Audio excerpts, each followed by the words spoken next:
Okay, we're live. All right, let's do this. Do this.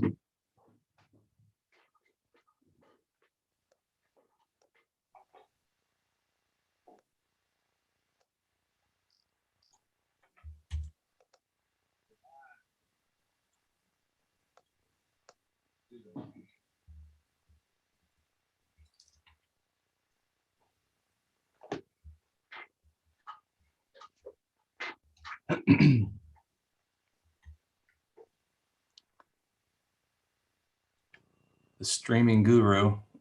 We're just trying to make it happen. So, Fred, we'll see how this goes, but thanks for taking a few minutes to come on live with me. In all transparency, we have been working our butts off on a really cool 5-day workshop that we have put together for designers and arrangers in the marching arts, and we're going to be doing that on Monday. So we wanted to kind of put that invitation out to any of you that want to join us. You can we'll drop a link in the comments below, but really we wanted to take this opportunity to kind of just chat about our background and kind of where our journey has led us to within the marching arts. And we've kind of come from similar backgrounds, but very different backgrounds as well at the same time. So I think this is a cool opportunity. And then there were also some questions that people had submitted that we figured we would answer. So yeah, I want to jump in and say thanks for being here, Fred. Word. Yeah. No, that's great. I'm glad we're doing it. Definitely a topic that is needed. As mockups become more prevalent and important in the design process of marching bands and all that stuff, I think having a place to like talk about it, do it, and experience it is super awesome. And kind of tailored to the marching arts too, because there's stuff about it, all this thing, you could do this on anything, but I think tailored to marching percussion is such a great, useful, tool for people. So I think it's great. Awesome. Well, kind of to start, it's kind of interesting, but you and I have kind of a shared background in that we both marched at the Santa Clara Vanguard around the same time, different years. I marched in 2002, and Fred, you marched what years exactly? The A Corps Vanguard was 2003, 4, and 5. Awesome. And what's interesting is when I marched was kind of the genesis of virtual drumline. And I think, Fred, you were a part of the refresh of that library. Is that correct? The virtual drumline 2. Yeah. Awesome. And funny story. So I played second bass drum when I marched, and I was graduating from UCLA at the time, so I had to miss a little bit of move-ins, and that was right when they recorded the virtual drumline. So I'd like to think that some of those recordings I'm there in spirit, but I know, Fred, you were there when they literally re-recorded for virtual drumline 2, right? Yeah. I was there. It was early in the season, I think, or beginning of the season, something like that. And I didn't know what we were doing, right? I barely knew what we were doing. And that was about the time I was getting into understanding MIDI and all that. So I was super green and didn't quite understand what we were doing. But I remember Jim was talking about, we have to do all these different layers and all this stuff. And I'm like, I thought it was super fascinating because I didn't quite understand how to do it. I just thought this was so a big undertaking for them. But it was fun. I was in the snare line and I only worried about the snare stuff. So it was fun. But looking back on it, it's really funny because I remember how we recorded the snares. It was I don't, we did it inside. We did it in a room, and it's, my memory is a little fuzzy, but we got into this room and we started playing, and all of a sudden the school alarms like went off, like just the like that kind of stuff. And we're like, okay, well, this is when we're going to record it, because we have rehearsal later on or whatever, so we're going to do it now. So we ended up just recording in between the alarm sound. So it was like hit, hit. It was really funny. We're all laughing at it. It was fun. It was So I fun. wonder if you turn up those samples real loud, are you going to hear some of those alarms there? Probably not. Probably not. So okay, yeah. So we both marched drum corps, and then after kind of my drum corps season, I went on to pursue, a performance degree, and my kind of hopes was to, play as a orchestral percussionist. So that was kind of what I pursued. What about you? What'd you do? What was your path after drum corps? Well, after drum corps, I was in school. I was at Berkeley, and so like right um, after drum corps, I kind of just did more schooling. So mostly composition, film scoring, that kind of stuff. I did teach for like in the summers. I taught for 3 years, and then I had enough. So I did three summers teaching, and so after that, I was just doing school. And then I knew at that point, I was wanting to become a composer, working in film and TV, and so I just moved to LA and started working. Yeah. That's awesome. I mean, yeah, your background definitely goes way into the path of professional work, and in terms of, design and stuff like that. At what point were you kind of synthesizing all of your professional experience in film, TV, and all of that stuff into your like marching arts design life? Uh, I don't know, like, if I consciously made that decision, or like I'm gonna take what I learned from the film scoring specifically and apply it to marching. I think it's just kind of it's just my experiences of writing, and obviously when you're writing for drum corps or marching band, there's very specific things that it might not work as like in film. Battery, for example, that's its own thing. But I think really it's just my experiences of the things I was taught in composition and orchestration, and a lot of the orchestration stuff just directly applies to what we do in writing for this. But I think the thing that I take away now that I'm thinking about it, the thing that I really take away is how similar, and I've said this many times before, I think how you design a marching band show, drum corps, whatever, in the collaborative process of that really mirrors the process of film composing in many ways. So me having the experience working in film, working with directors, working with a team, I will still write a lot of music for other composers. I'll be a part of a team that's much bigger, like 10, 15 people on the music team, or more. And so the collaborative process is kind of the link between the two, I think. And so, and the way we work for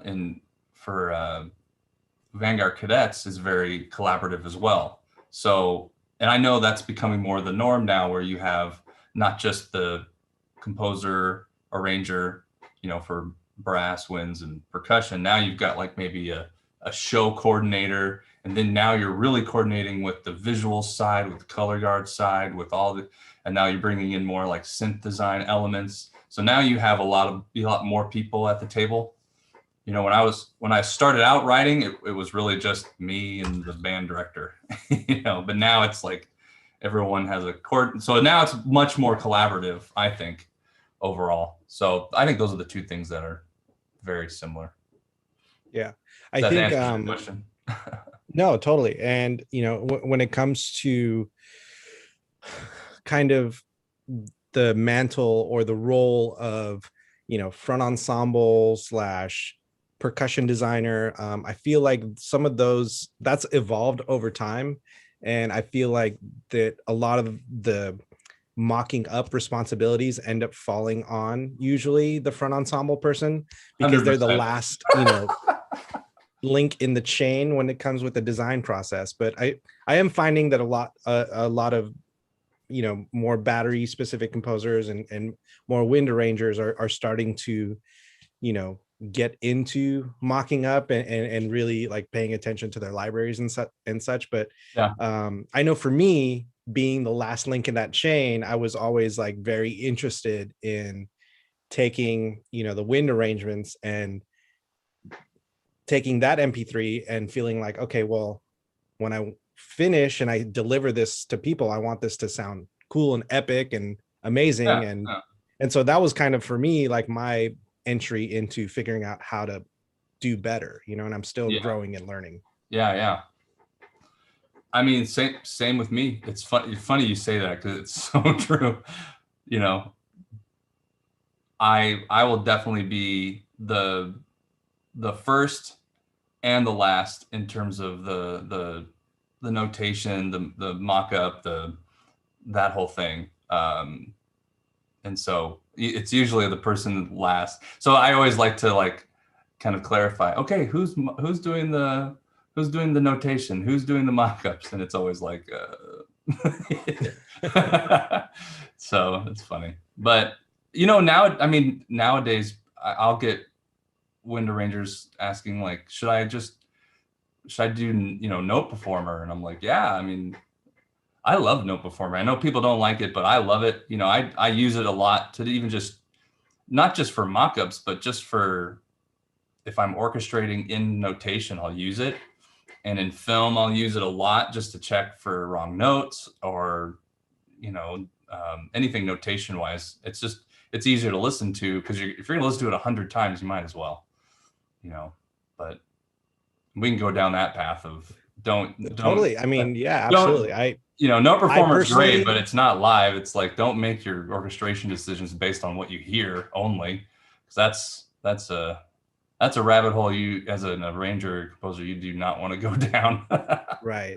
Well, for me, note performer, I think it does a couple things really well. Like it does dynamic playback really well. But for my process and workflow, the fact that there's this massive delay for it to do all of its computations, for my workflow, it just doesn't work out. But I know a lot of people that swear by note performer.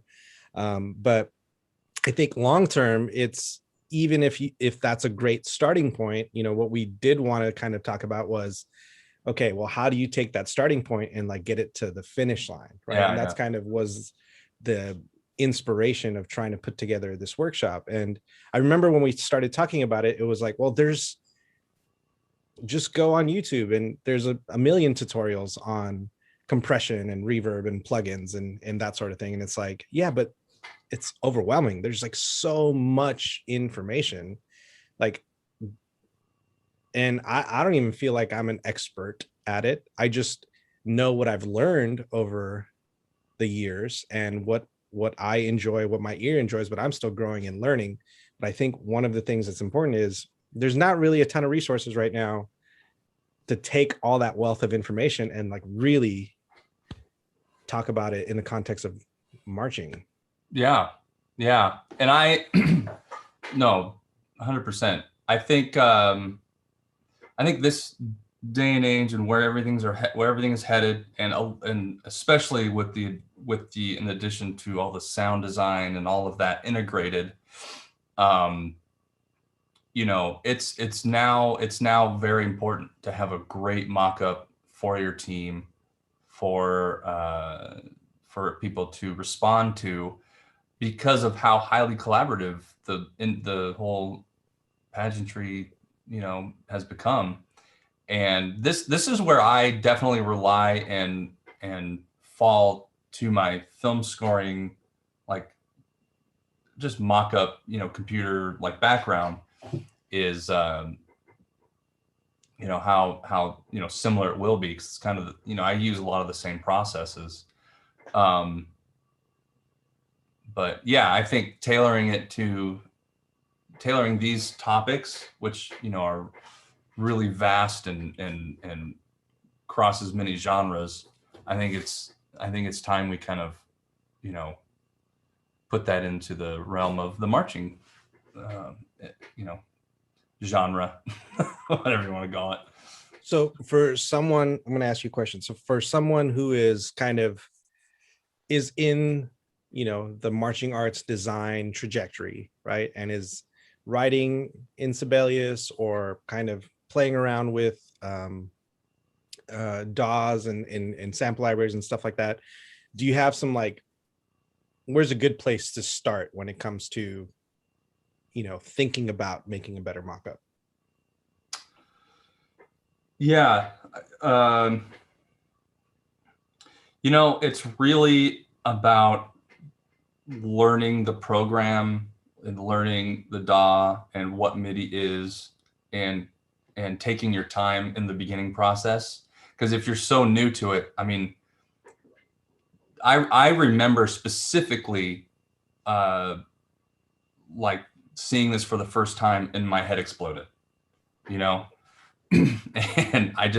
I listened to, I was fortunate enough to go to school, and they talk about this stuff, but I just remember going to my music technology class, and I just had no concept. I think we were learning Reason. I think whenever Reason came out, I don't know, but anyway, uh, yeah. I mean, what I did was, the things that I did to like help me understand it is, I know this sounds, you know, lame, but I literally read the manual like 100 times. And and then a lot of these companies like Digital Performer, I'm assuming Logic would do the exact same thing, is they probably have like examples for you to check out, and so as I was going through the workbook, I was going through those examples and like just peeking around. And when I was learning this, YouTube really wasn't a thing yet. Like even Gmail wasn't around, so like anything Google really wasn't around. So you kind of either had to learn from someone specific, or like in my case, I went to school and I learned the technology and all that. So I spent every day in these little like music labs where they have a little keyboard and a computer, and you learn that stuff. And I would just bug the monitor like, hey, how do you do this? Hey, what's this? What's that? I don't understand this. And just, I just was that guy. But definitely the first thing is I just read the manual. Like with Sibelius, when I learned Sibelius, I read the manual. I can't tell you how many times. Yeah. What's funny is I'm a huge believer in reading the manual, but I'm also the personality of just get in there and like tinker. Sure. And so like I've been over the years, like I definitely feel like just always tinkering and trying to figure it out. And then when I think one of the things is, as you learn more, you start to learn how to ask better questions. Sure. Right. Because at the beginning, the questions you're asking are kind of in the dark, right? You're just asking big questions, but you don't really know how to like jump through, like you don't really know what the hurdles are, right? And so as you get better at something, you start to have better, more precise and more accurate questions. And that's where, going into the world and like, how do I, EQ a flute, right? Like then you can ask that question and have like very specific information. But when you're just starting out and you just don't know what questions to ask. Yeah, you're learning how to just physically do it, let alone make it better. Yeah, I understand that.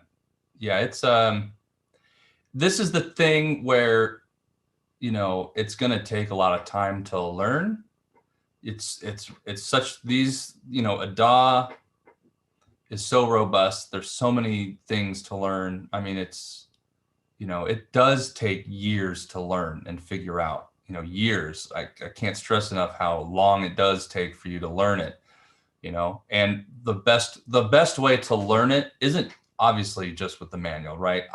I use the manual to learn what things are, but to apply it, that's the way you really learn it, right? So and I'll share this story because it directly applies. When I was at school learning about MIDI, you know, I wanted to obviously get better at it, and I wanted to get better at it sooner than later, or at least have a working understanding. And so, you know, I would just start writing music, you know, whatever. And then I was my last year at Vanguard. I had a great conversation with Key Poland, and at, like, you know, lunch or something, and he was there, and he was talking about, you know, his website, and has all his stuff on there, and I just kind of blurted out, like, I'd love to do your mock-ups, you know, and he's like, okay, let's chat about it. And so you know, and then I ended up mocking up all, like, not all, but a lot of his marching band and indoor shows that he has on his website. And that helped me. And I mean, you know, I was so green to it. Like, you know, I wouldn't feel right if I charged a lot. So it was basically nothing. And I wanted to just learn. So I just did it. He gave me the score, and I just mocked it up from scratch. And I don't know how many shows I did for him, but yeah, I'm actually scared to listen to him now. No, no. Key, they're great. They were 100%. They're perfect. No, I mean, I know what you feel, because I definitely, even now, as we've been putting together all these materials, I'm like, man, just contemplating the pathway of going back through the catalog and just redoing everything, right? Yeah. And at some point you have to just recognize, like, okay, everything is growth. It's a journey. Sure, totally. You know, and you just keep trying to get better. Yeah, totally. Yeah, and then I think a year after that, I don't remember. My years are getting blurry, but I do remember going up to Ralph Hardiman, going, "Hey, I'd love to mock up your show." I forget where. Capital Regiment. That was it. That was the year. I don't know what year that was, but he wrote for a smaller corps one year, and I was like, "Hey, can I mock up your show?" And he's like, "Sure."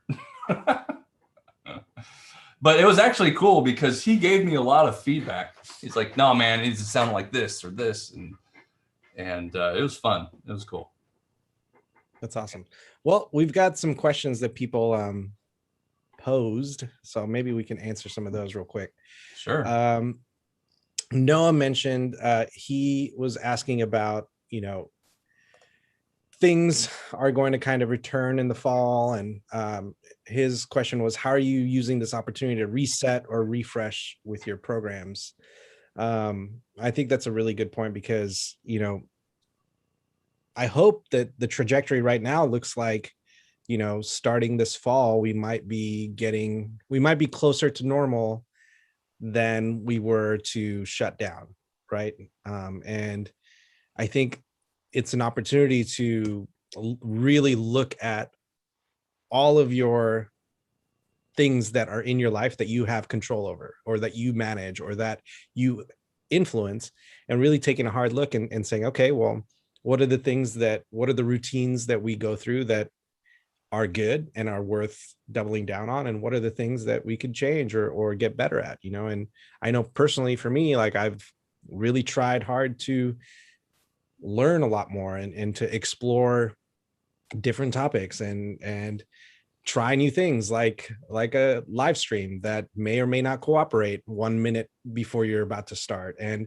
just like learning different technologies so that you can say, okay, well, you know, there is a new pivot that's coming, and there's a lot of digital stuff that is going to be happening. So how can we embrace that? How can we take that forward? You know, so are there things like that, at least with the marching arts, that you're noticing people pivoting or transitioning for the fall?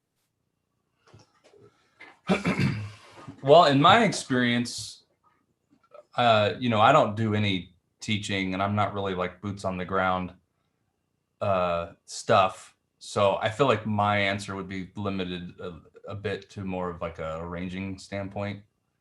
But you know, things that I'm doing with a few groups that I still arrange for is we're just having conversations of, you know, are we going to use the show from the other year, and how can we make it more of a learning show to get their feet wet and, you know, up and running again, versus like a show that's like firing on all cylinders. So it's more like, how can we pivot to make the show something that we can build from, you know, build on. So instead of having a show that's like all dialed in, it's like we never missed a beat. It's more of, how can we make the show something to help the kids back, like get back to where they once were. So that's kind of the thing, you know. So I'm redoing some of the stuff, the shows that we're working on. But on a personal note, because I don't really deal with programs, but on a personal note, like I've had a lot of time to do a lot of learning, and to go back and spend more time score studying, and spend more time, you know, I just got a Stream Deck, so I'm like upping my gear and like learning a better workflow. And so I'm like, I took a lot of time. That's right. In the beginning of the pandemic, I redid my entire template, like from top to bottom. And I spent a lot of time in there. So the downtime that I had was about like self-improvement and like better workflow and, you know, like that kind of stuff. And in my world, like I'll be on a project and then I'll be off, and then I'll be on a project. And so in those off moments, I know I'm going to have those. So I'll like, anything that I wanted to do, you know, if I want to update libraries or this or that, I always save that to when I'm not on a project or when I have time to do it. So even though this was a whole, like I was like, you know, months off. So I usually don't have that long a time. So I was like, okay, I'm done with my template. Okay, now what do I do? You know? So yeah, it's just a lot of self-improvement for me, you know. I actually, when I have some Zoom meetings with, you know, like with you, Kev, or other people, when you're talking about how you're teaching and how you do it through Zoom and the lengths you guys have to go to like get the kids involved, and it's really, really like, props to you guys for doing that, because that's a whole other level of, you know, adapting that I find like unbelievable. So Pete added a couple questions. I think they're really important. So his first one was, how do we best utilize your experience to affect change in our community positively towards the sound engineers, right? Like in marching arts and drum corps and all of that, there's, you know, like the now infamous sound engineer position that everyone has. And he says, while some of us are just starting out, most of us are not just techs and interns. We're subject matter experts and professionals in our field. And if I'm reading between the lines on that front, you know, that the sound engineer ends up maybe, it's always their fault. It's always their fault, or, you know, or is like, hey, fix this thing. That it's like, well, that's not really fixable because it's poorly designed, or you know, like, hey, how come, you know, the mellophones are in the back corner on the 20-yard line? How come I can't hear them? Go, just put a mic on it, you know? Like, so I guess to his question, it seems like this sound engineer position is an emerging position over the last 5-6 years. And, you know, a lot of people have really leaned into that. And so what can we do to kind of, you know, help them on their journey? I mean, that's a great question. You know, something I probably don't have like the correct answer for, but I think it's more of a progression than anything. But I think one of the biggest things is, I I think teams need to create space for that in their design. And I'm not talking about just in their actual design, but in their design meetings. You know, um, uh, I'm trying to think.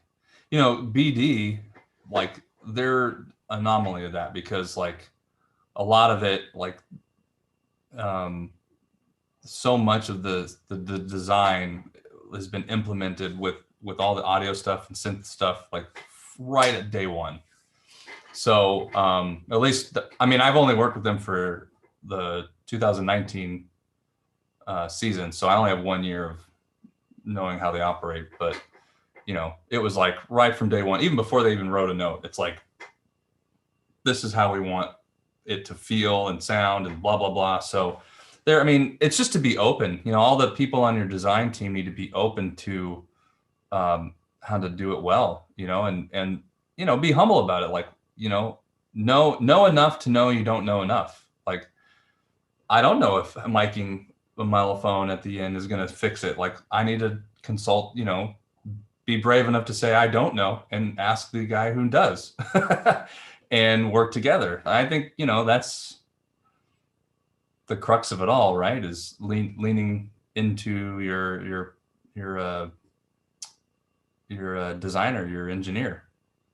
Right. You know, Yeah. good engineers know a lot about sound, and they know a lot about balance and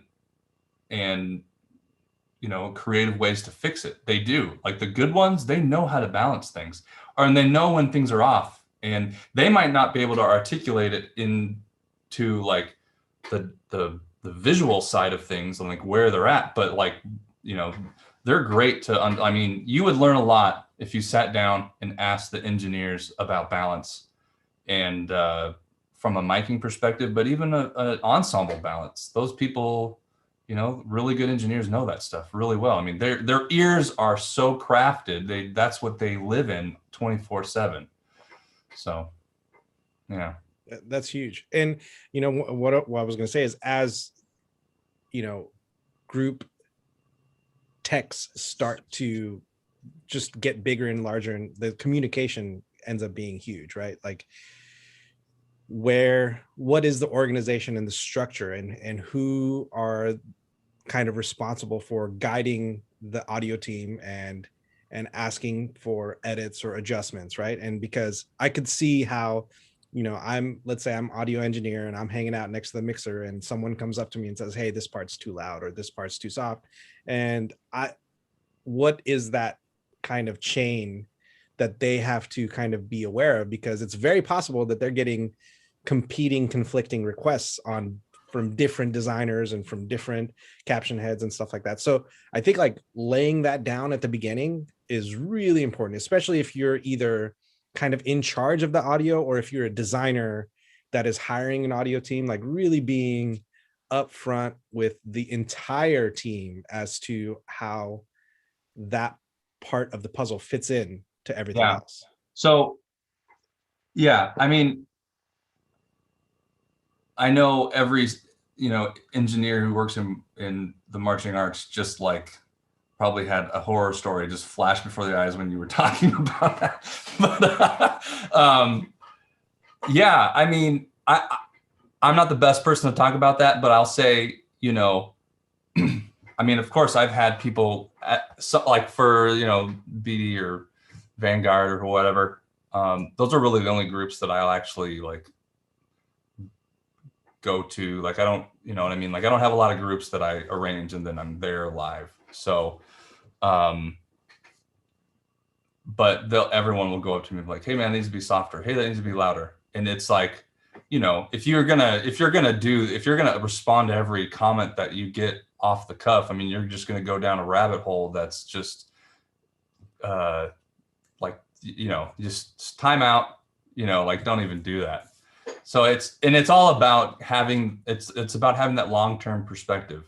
You know, like I know that in the beginning of the season, especially with the Vanguard cadets, because they're, you know, younger, their sound isn't going to be as loud. So we're going to have to mix it to there. And in the middle of the season, they're going to get louder just by the nature of them doing it every day. And so now we're gonna have to remix it. And at the very, very end, it's gonna be even. So there's levels. And so you have to kind of have a longer like season approach to all this.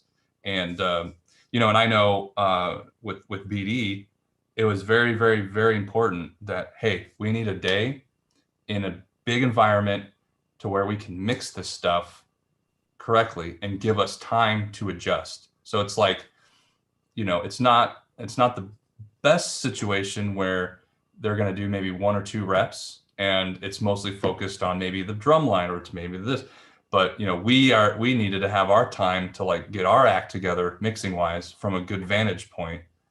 And so we were like, hey, we need a whole day, an entire day to do this. And so they crafted time into the schedule to like make that happen. And we had time to fix the marimba sound and fix this and the synths, and I mean all these things we had time to fix, or at least check off of like, okay, we need to fix this later, or this, that, so there was a lot of that.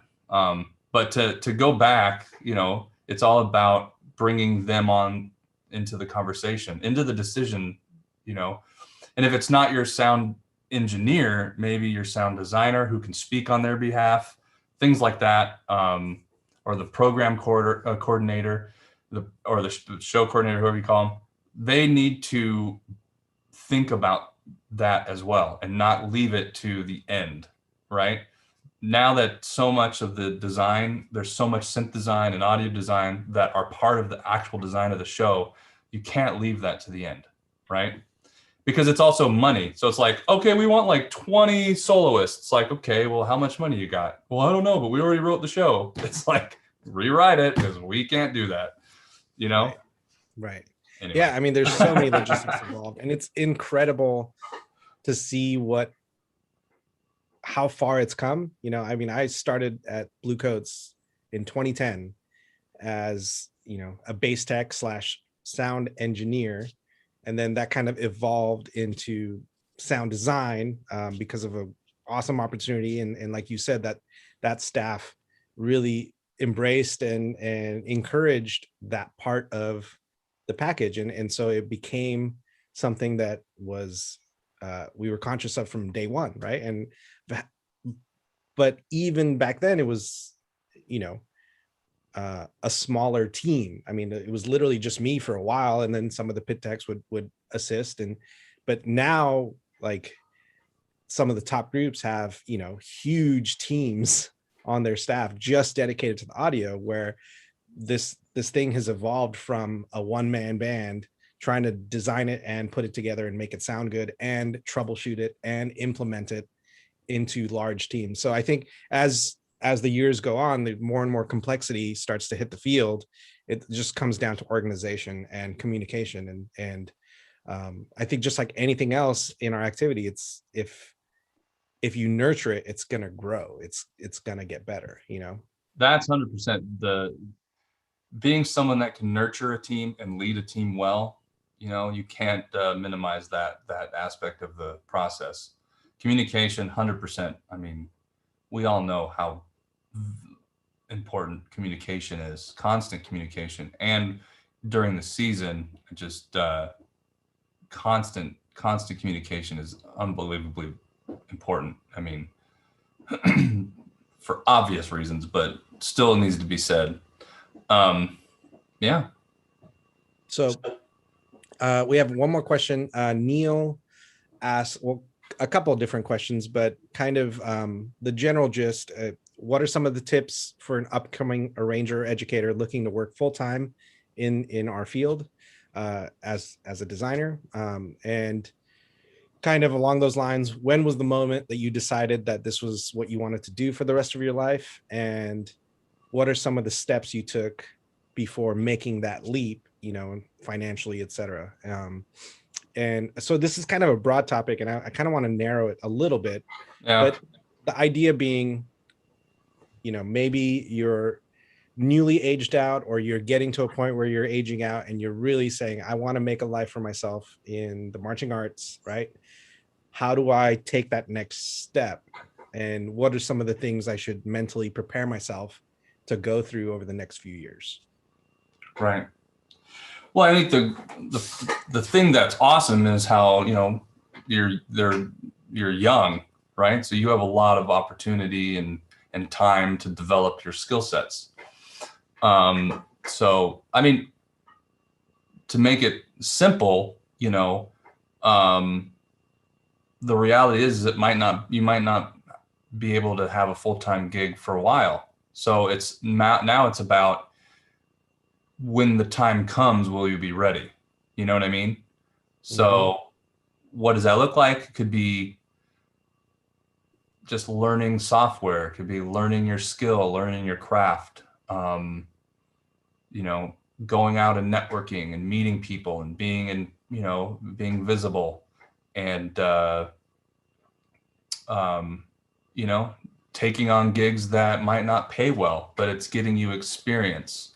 So, and like, you know, I have these things about film. It's like, you know, if I'm going to take the gig, you know, I'm asking myself, like, is this something I want to do? Is this a subject matter that I like care about? You know, do I feel like I can contribute something to it, you know, on a creative level, you know, or is it really good pay, or is it really good exposure? So there's a lot of these aspects that I think about, and, you know, if it has a lot of it, then great. And if it has like, if it has none of those things, like, I don't feel passionate about it, and it's not great money, and no one's going to watch it. Okay. Then I might be like, and then, you know, or I'll say, do I need the experience? Do I need more experience? Then I'll take it, because I need to be writing and I want to learn the process. So I kind of ask myself certain questions to like gauge if I should do it or not. So if you're brand new and you just graduated college and you want to do this, clearly, you know, the experience factor is really important. So take any gig for any price, because you'll be doing it and you'll be getting experience.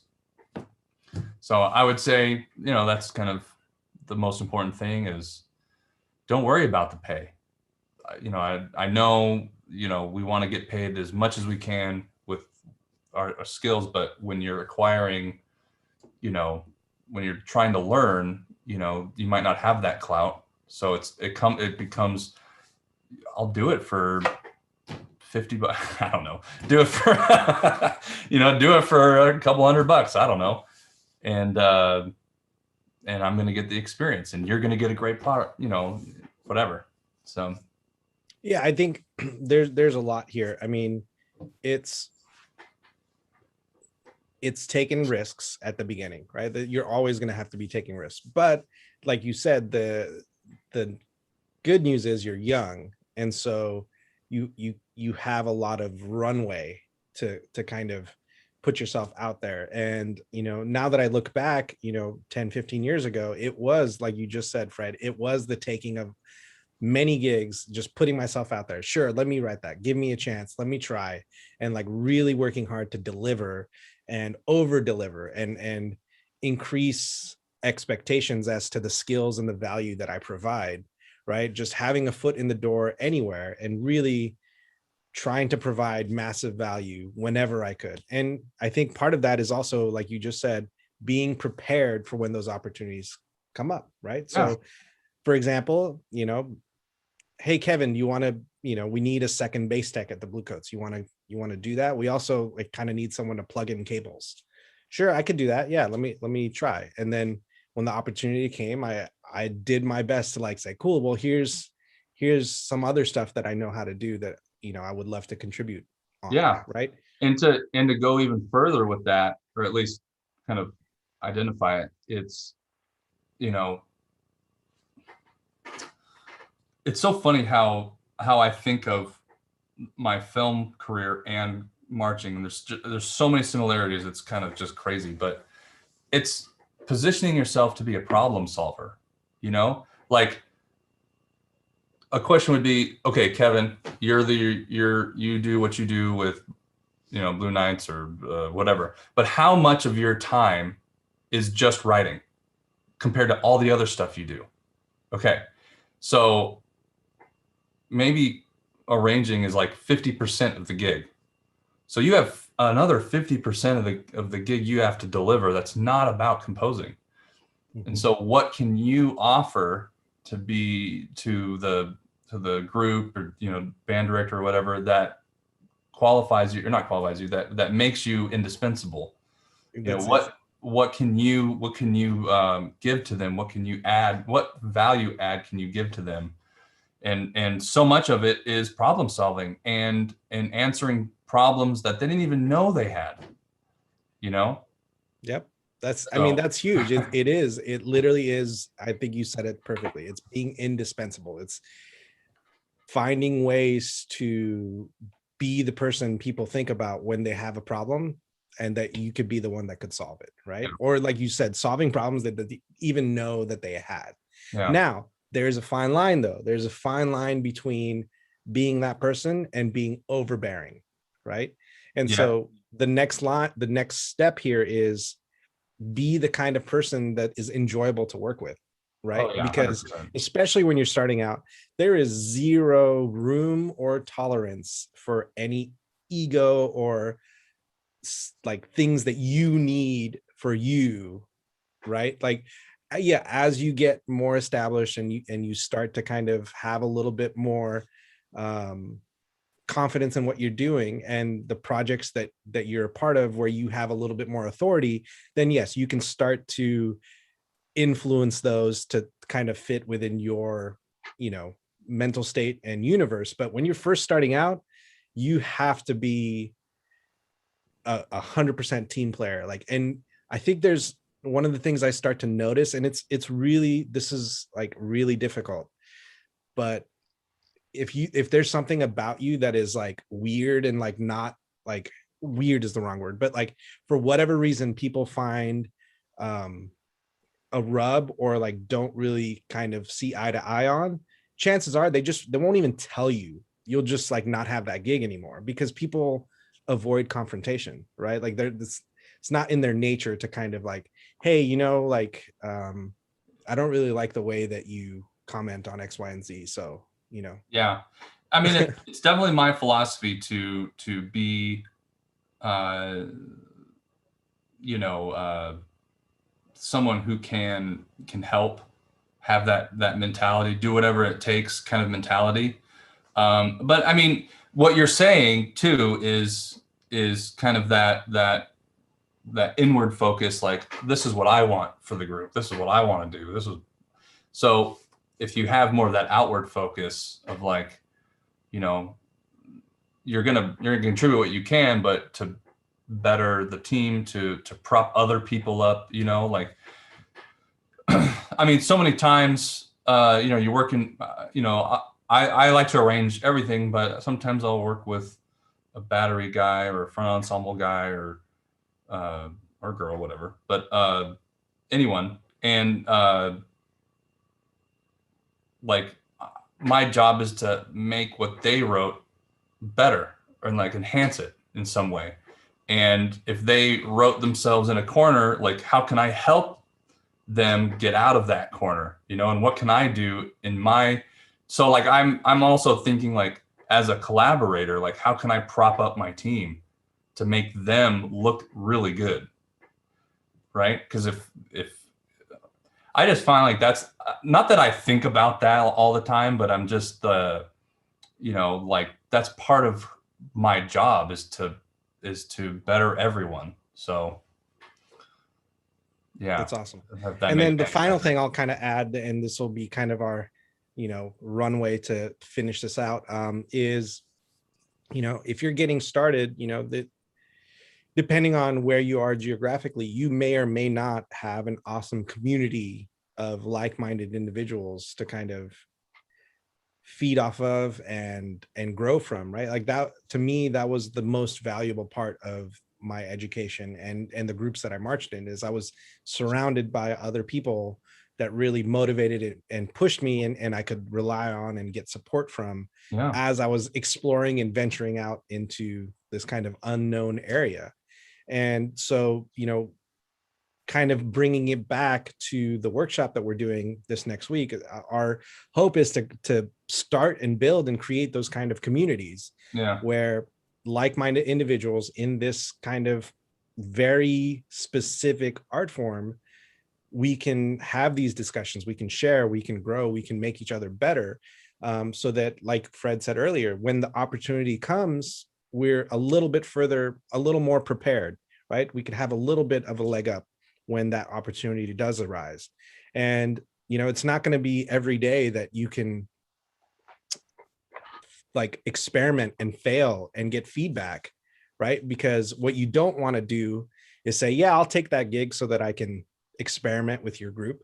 You're not going to say that, but those are what those opportunities end up being. But if right now you don't have a bunch of those, then getting into a workshop like such as this one, or any other community where you can share with like-minded individuals, I mean, that's tremendous value. It is. It has a lot of value. I mean, if we can take anything away from the last year and how isolating it can be, I think it's just so important that we find a community that we can talk with and share ideas, and a community that's,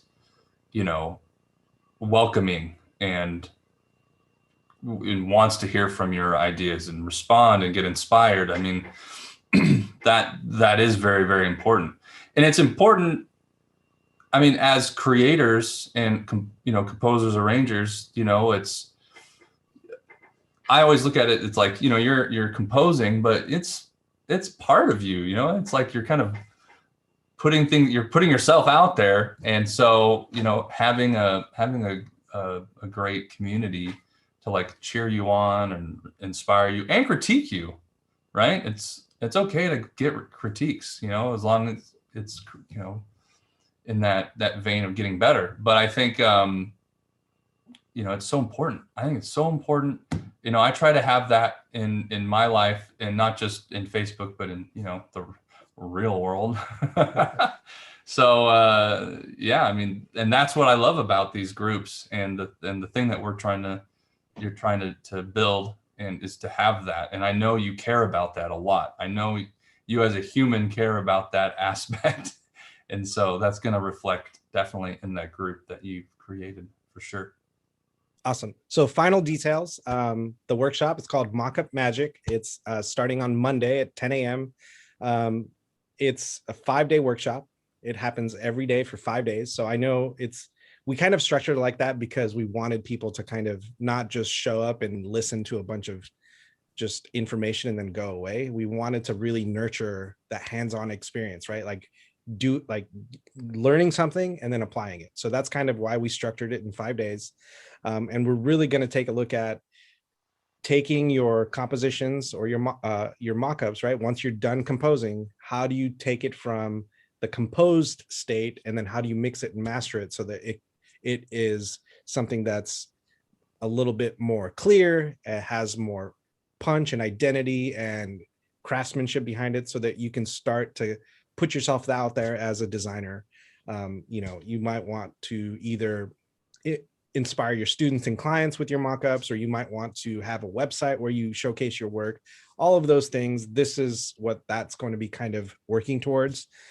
And every day we'll do a little training. There'll be an assignment, and you'll upload the work that you did. And you're, as a community, we're going to pile on and give feedback and go back and forth. And we're really excited about it. So if you want to join us, you can go to prmworkshops.com. There's a link to join the workshop right there on the beginning of the page. And if you have any questions, we'd love to hear them. But we really wanted to kind of put this out there and really build community and really try to do something really cool. So any final words, Fred? No, I think this is a great topic to do. I'm excited about it. I love doing this kind of thing. So I just encourage everyone who's interested and wants to get better at their craft to do it, and I have to admit, of all the workshops, this one's the most affordable. So and we did that on purpose because we want people to do it. That's what we care about. So, this isn't gonna get me a new house. That's not the point. Absolutely. Hey, so we actually had a new quick question, and I want to answer it. It was from James, and he says, "What do you think is the biggest trend in audio sound design, part of the activity that you think we should either not continue to do or use very, very rarely instead of pervasively?" And that's like a really interesting kind of question. Um, I think everything. Let me just frame this by everything kind of goes in trends, right? Like there was a time where when you lived in the 80s, everything all like that vibe was super cool. And then you get to the 90s and 2000s, it's like that's kind of lame. And now there's a resurgence of that aesthetic, right? So that kind of happens in everything. So for example, one thing that for me, this is very personal.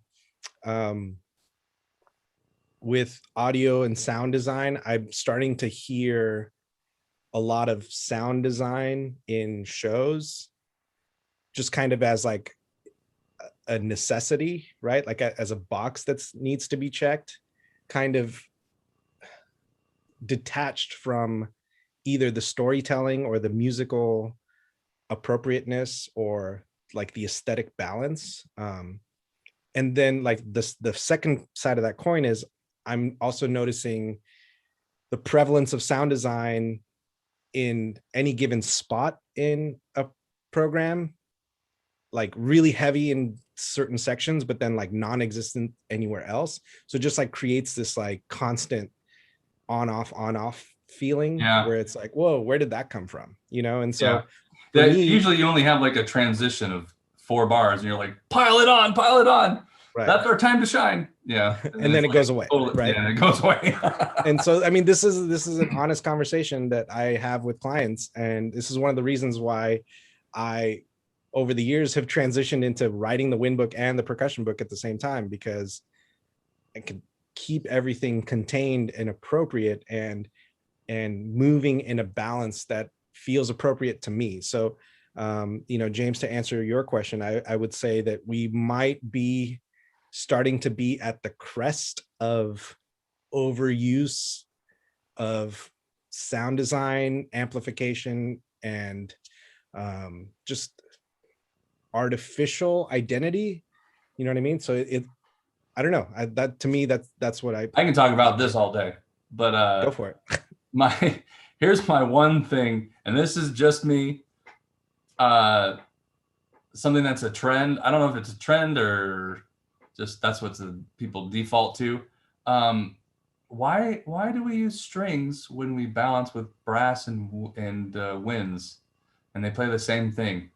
I have never liked balancing the acoustic brass and winds with a synth pad or a string pad. Like just like a generic string pad to kind of help. Yep.